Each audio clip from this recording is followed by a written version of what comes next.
মৰমৰ ছাত্ৰ ছাত্ৰীসকল সকলোকে এডুকেশ্যন আসাম ইউটিউব চেনেলটোৰ নতুন এটা ভিডিঅ'লৈ স্বাগতম জনাইছোঁ। আজিৰ ভিডিঅ'টোত আমি ক্লাছ 7ৰ নতুন গণিতৰ কৰিছা অহা 4.3, 4.4 আৰু 4.5ৰ অংকবোৰ সমাধান কৰিম। অংকবোৰৰ সমাধান ইংৰাজী আৰু অসমীয়া দুয়োটা মিডিয়ামতে কৰি দিম।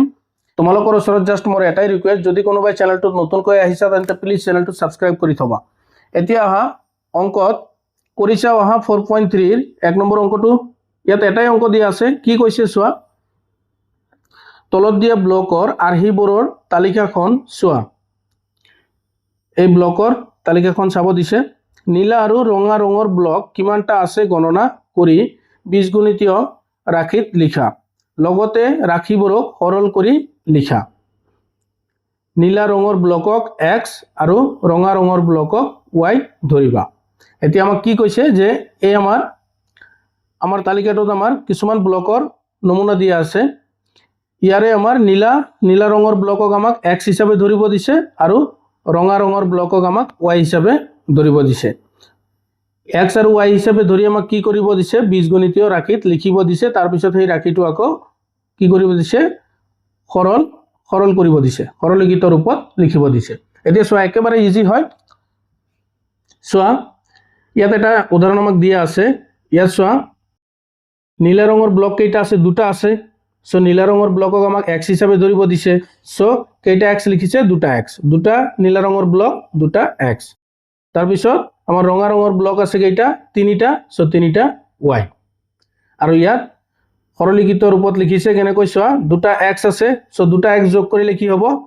2x হ'ব। সো 2x লিখিছে প্লাস y কেইটা আছে, তিনিটা y আছে, 3y লিখিছে। বুজি পালা, একেবাৰে ইজি হয়। চোৱা, ইয়াত আমাৰ কেইটা নীলা ৰঙৰ ব্লক আছে চোৱা, এটা, দুটা, তিনিটা, চাৰিটা। সো ইয়াত আমি চাৰিটা x লিখিব লাগিব। x plus x plus x plus x, চাৰিটা x লিখি ললো। আৰু আমাৰ কেইটা ৰঙা ৰঙৰ ব্লক আছে, এটা, দুটা, তিনিটা, চাৰিটা। ৰঙা ৰঙৰ ব্লক আমাৰ চাৰিটাই আছে। সো ইয়াত আমি চাৰিটা y লিখিব লাগিব। এটা, দুটা, তিনিটা, ইয়াত ঠাই নহয়, তলত লিখি দিছো চাৰিটা। এতিয়া চোৱা, আমাৰ x কেইটা আছে, x আছে চাৰিটা আছে x। সো আমি 4x লিখিম, 4x প্লাস আমাৰ y কেইটা আছে, এটা, দুটা, তিনিটা, চাৰিটা, চাৰিটা y আছে। সো আমি লিখিম 4y। বুঝি পালা, একেবাৰে ইজি। ইয়াত কেইটা আছে চোৱা, নীলা আছে দুটা। সো x প্লাস x লিখিম, দুটা x প্লাস আমার ৰঙা ৰঙৰ ব্লক আছে, এটা, দুটা, তিনিটা, চাৰিটা, পাঁচটা। সো আমি y লিখিম পাঁচটা। এটা, দুটা, তিনিটা, চাৰিটা, পাঁচটা। সো x আছে দুটা। সো 2x হ'ব প্লাস y আছে পাঁচটা, 5y হ'ব। ইয়াত চোৱা, নীলা আছে কেইটা, পাঁচটা আছে। সো পাঁচটা x হ'ব, x প্লাস x, দুটা, তিনিটা, চাৰিটা, তলত লিখি দিছো পাঁচটা। আৰু y কেইটা আছে, তিনিটা। এটা, দুটা, তিনিটা। সো ইয়াত কি লিখিম,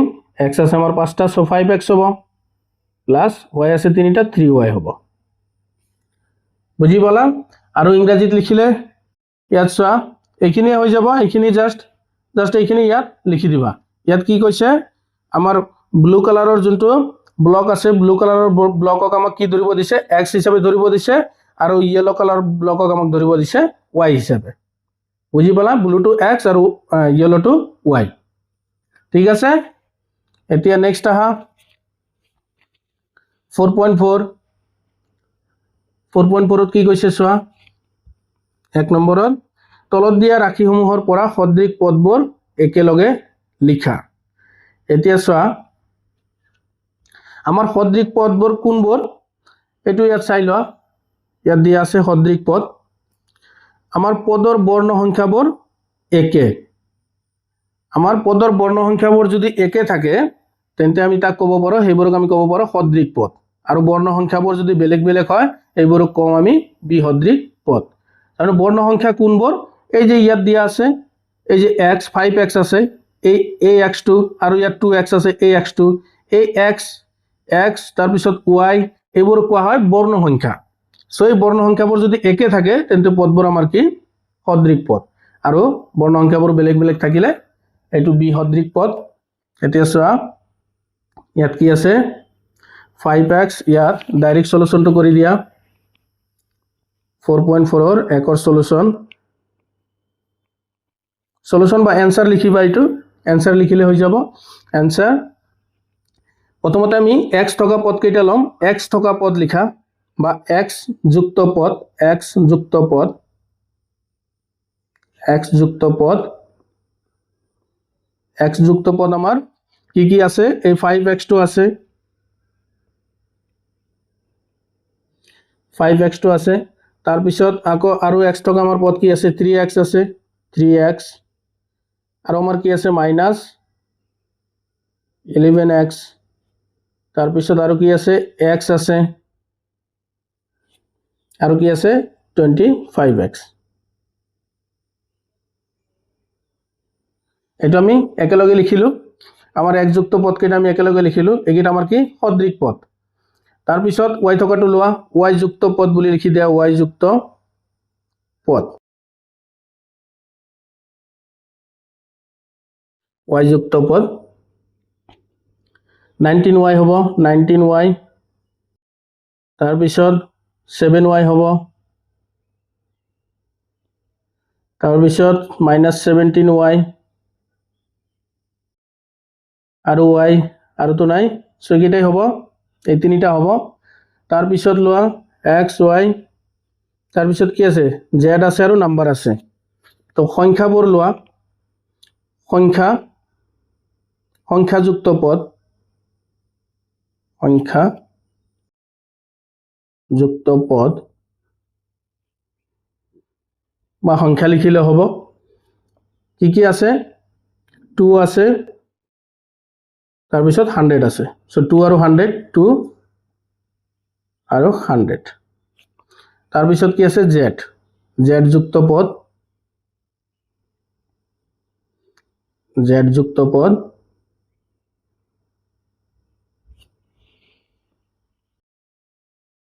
z যুক্ত পদ কেইটা আছে আমাৰ z যুক্ত পদ আমাৰ এটাই আছে অকল z টোই আছে সো ইয়াত z লিখি দিয়া হৈ গল আৰু ইংৰাজীত লিখিলে এইটো চোৱা লাইক টাৰ্মস আৰু আনলাইক টাৰ্মস লাইক টাৰ্মস কোনবোৰ লেটাৰ নাম্বাৰস বোৰ যদি সেম হয় তেন্তে তাক আমি কি কম এই পদবোৰক লাইক টাৰ্মস বুলি কম লাইক টাৰ্মস মানে সদৃক পদ আৰু লেটাৰ নাম্বাৰস বোৰ যদি ডিফাৰেন্ট হয় তেন্তে এই পদবোৰক কম আমি আনলাইক টাৰ্মস মানে বিসদৃক পদ বুজি পালা সো ইয়াৰে একে হ'ব আনসাৰটো আমাৰ বেলেগ নহব অকল x যুক্ত পদ ইয়াত লিখিবা x টাৰ্মস x যুক্ত পদৰ ঠাইত লিখিবা x টাৰ্মস ইয়াত লিখিবা x টাৰ্মস TERMS টাৰ্মস আৰু ইয়াত লিখিবা y টাৰ্মস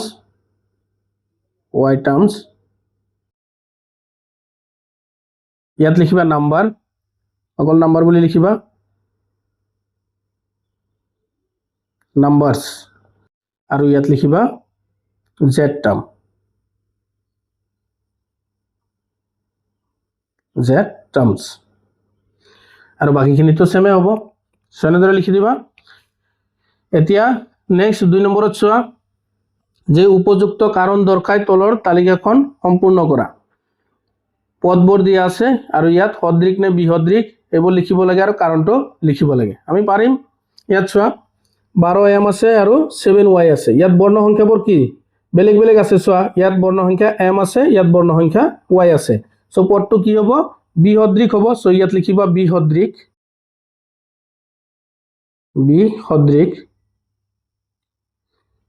লিখিলা আৰু কাৰণটো কি লিখিবা কাৰণ লিখিবা যে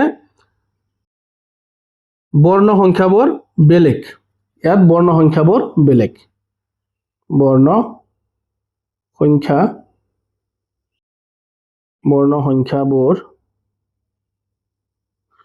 সংখ্যাবোৰ বেলেগ এখানে লিখি দিলে হৈ যাব আৰু বৰ্ণ সংখ্যাৰ ঠাইত বৰ্ণ আখৰ বুলি লিখিলেও হৈ যাব এইটো ৰাইট হ'ব বৰ্ণ আখৰ বা বৰ্ণ সংখ্যাই লিখি দিবা বৰ্ণ সংখ্যাবোৰ বেলেগ আৰু এইটো চোৱা এইটো x আছে ইয়াতো x আছে দুটাই একে আমাৰ সো এইটো সদৃক হ'ব সদৃক আৰু ইয়াত লিখিবা বৰ্ণ সংখ্যাবোৰ একে বৰ্ণ সংখ্যাবোৰ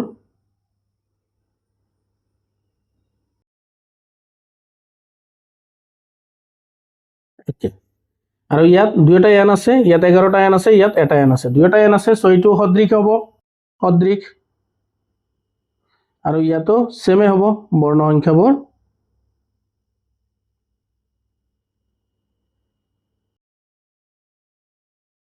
একে হ'ব ইয়াত কি আছে চোৱা এটা নাম্বার দি আছে এটা আছে n এটা অকল 2 আছে এটা 3n আছে তাৰ মানে কি এটা বৰ্ণ সংখ্যা আছে আৰু অকল এটা আছে নাম্বার সো দুইটা বেলেগ বেলেগ হয় সো ইয়াত দিবা বি সদৃশ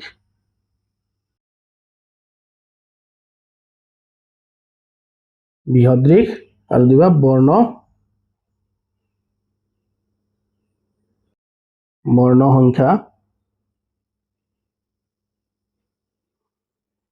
সংখ্যাবোৰ বেলেগ বুজি পালা আৰু ইংৰাজীত লিখিলে চোৱা এইটো কি হ'ব এইটো দুইটা বেলেগ বেলেগ আছে সো এইটো আনলাইক হ'ব unlike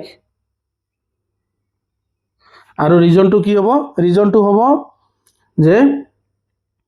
letter numbers are different letter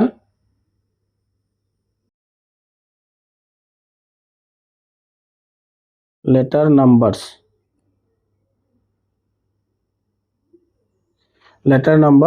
এইখিনি লিখি দিলে হৈ যাব letter numbers are different DIFFERENT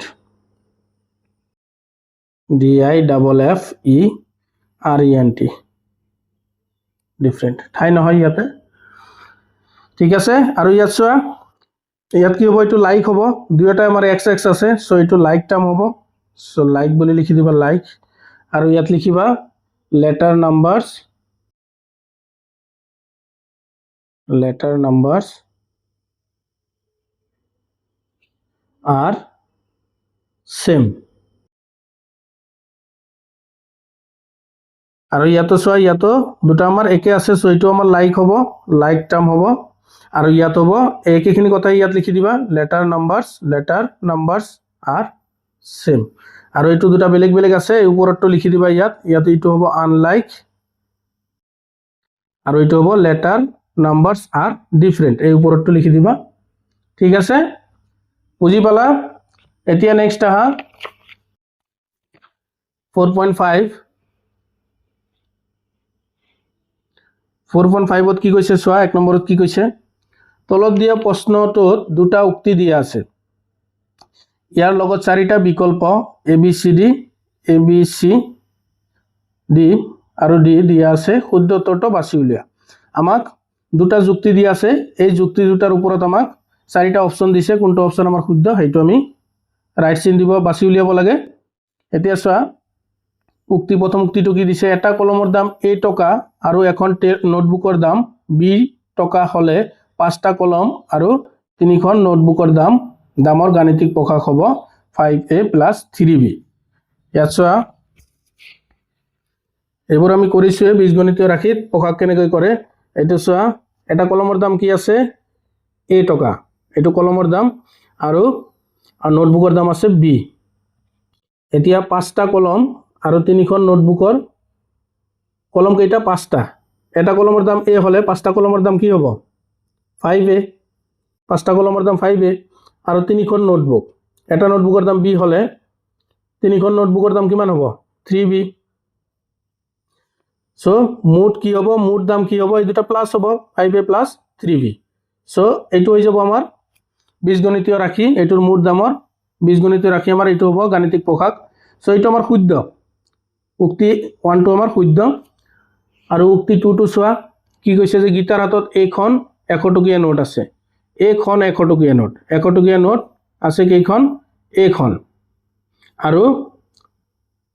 B খন আছে 50 টকীয়া নোট এটো 100 আৰু এটো 50 নোট আছে গীতাৰ তেওঁৰ মুঠ টকাৰ গাণিতিক প্ৰকাশ কি হ'ব এতিয়া এইখন 100 টকাৰ নোট থাকিলে আমাৰ A পূৰণ 100 তাৰ মানে আমাৰ কি হ'ব 100A আৰু B পূৰণ 50 হ'ব তাৰ মানে 50b সো এই দুটা আমি প্লাস কৰিব লাগিব সো 100a প্লাস 50b এইটো হ'ব গীতাৰ হাতত মুঠ টকা এটা ইয়াত কি আছে 50a 100b সো এইটো আমাৰ অশুদ্ধ এই দুই নম্বৰটো আমাৰ অশুদ্ধ এইটো হ'ব লাগিছিল 100a প্লাস 50b কিন্তু ইয়াত আছে 50a প্লাস 100b সো দুই নম্বৰ উক্তিটো আমাৰ অশুদ্ধ আৰু এক নম্বৰ উক্তিটো আমাৰ শুদ্ধ এতিয়া চোৱা ইয়াত কি দিয়া আছে আমাৰ অপচন উক্তি 1 আৰু উক্তি 2 দুয়োটাই সত্য এইটো নহব উক্তি 1 আৰু উক্তি 2 দুয়োটাই অসত্য এইটো নহয় উক্তি 1 সত্য কিন্তু উক্তি 2 অসত্য ঠিক এইটো হ'ব সি ইজ দা রাইট আনসার যে উক্তি 1 টো শুদ্ধ আৰু উক্তি 2 টো কি হ'ব অশুদ্ধ বুজি পালা সো সি টু হ'ব আমাৰ শুদ্ধ উত্তৰ আৰু ইফালেও কি হ'ব সি টু এখিনি পঢ়ি লবা কোনটো স্টেটমেন্ট আমাৰ শুদ্ধ হ'ব সি নম্বৰটো আৰু দুই নম্বৰত কি দিছে চোৱা সৰল কৰা একেবাৰে ইজি চোৱা এই নম্বৰ এৰ সলিউশন কি দিছে লিখি লোৱা 15x plus 7y minus 2x minus 5y এটা আমি সৰল কৰিব লাগে এতিয়া ইয়াত আমি কি কৰিব পাৰো চোৱা প্ৰথমতে আমি ব্ৰেকেটটো উঠাই দিব লাগিব ব্ৰেকেটটো উঠাই দিয়া আৰু ইয়াত চোৱা ব্ৰেকেট উঠাওতে চাব লাগিব ইয়াত আমাৰ আগত কোনো মাইনাস চিন আছে ব্ৰেকেটৰ বাহিৰত যদি ইয়াত মাইনাস থাকে তেন্তে আমাৰ এই ভিতৰৰ চিনবোৰ চেঞ্জ হৈ যায় কিন্তু ইয়াত আমাৰ একো নাই গটেকেটা আমাৰ প্লাস আছে সো এইটো আমাৰ প্লাসে থাকিব সো 15x plus 7y এইটো হ'ব minus 2x minus 5y এতিয়া চোৱা x কেইটা একেলগ কৰা ইয়াত চোৱা ইয়াত আছে কি 15x 15টা x আছে ইয়াত একো নাই 15 আগত একো নাই মানে এটো প্লাসৰ আছে প্লাসৰ 15টা x আছে আৰু ইয়াত চোৱা ইয়াৰ আগতটো চোৱা মাইনাস আছে তাৰ মানে মাইনাসৰ দুটা x আছে মাইনাসৰ দুটা x আৰু প্লাসৰ 15টা x চোৱা 15টা x প্লাসৰ আৰু মাইনাসৰ আছে দুটা x এতিয়া 15টা x ৰ পৰা দুটা x বাদ দিয়া কেইটা থাকিব 13টা x থাকিব সো ইয়াত হ'ব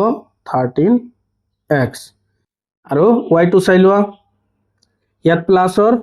7 ৰ আগত প্লাস আছে সো প্লাসৰ 7টা y আৰু মাইনাসৰ আছে কেইটা 5টা y সো প্লাসৰ 7টা y প্লাসৰ 7টা লিখি লোৱা প্লাসৰ আছে সৰি y হ'ব এটো 7টা y আৰু মাইনাসৰ আছে 5টা y এটা 7টা y ৰ পৰা 5টা y বাদ দিয়া কেইটা y থাকিব দুটা y থাকিব সো 2y এইটো হৈ যাব 2y 2y টো কি প্লাসৰ হ'ব প্লাস 2y বুজি পালা এইটো হ'ব আমাৰ সৰল ইয়াৰ সৰল ৰূপটো আমাৰ এইটো সলিউশন নেক্সট আমাৰ বি নম্বৰত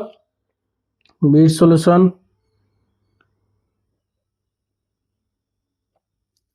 কি দিয়া আছে 4p plus 2q 4p plus 2q minus 6 bracket দিয়া আছে মানে পূরণ 6 পূরণ 3p plus q এতিয়া প্ৰথমতে আমি ব্ৰেকেটটো উঠাব লাগিব ব্ৰেকেটটো উঠাবৰ কাৰণে কি কৰিব লাগিব এই 6 টোৰে আমাৰ এই দুয়োটাকে পূৰণ কৰিব লাগিব -6 ৰে এই দুয়োটাকে পূৰণ কৰিব লাগিব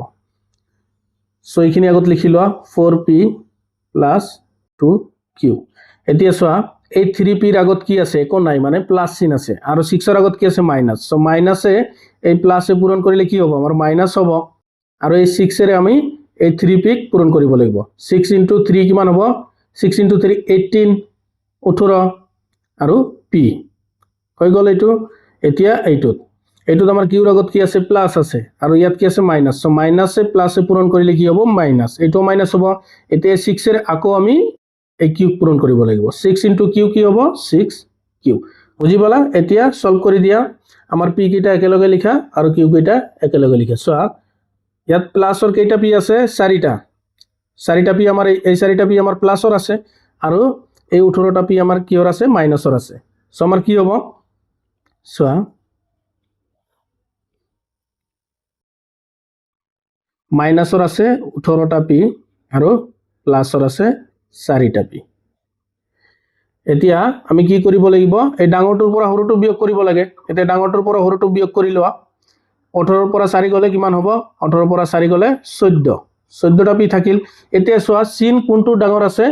মাইনাস চিন থকা পদটো আমাৰ ডাঙৰ আছে সো ইয়াত আমাৰ মাইনাস হ'ব বুজি পালা কথাটো যে মাইনাস 18টা মাইনাসৰ আছে 4টা প্লাসৰ আছে সো 4টা প্লাসৰ বাদ দিলে 18টাৰ পৰা কিন্তু মাইনাসৰ আৰু কেইটা থাকিব 14টা থাকিব সো ইয়াত হ'ব মাইনাস 14p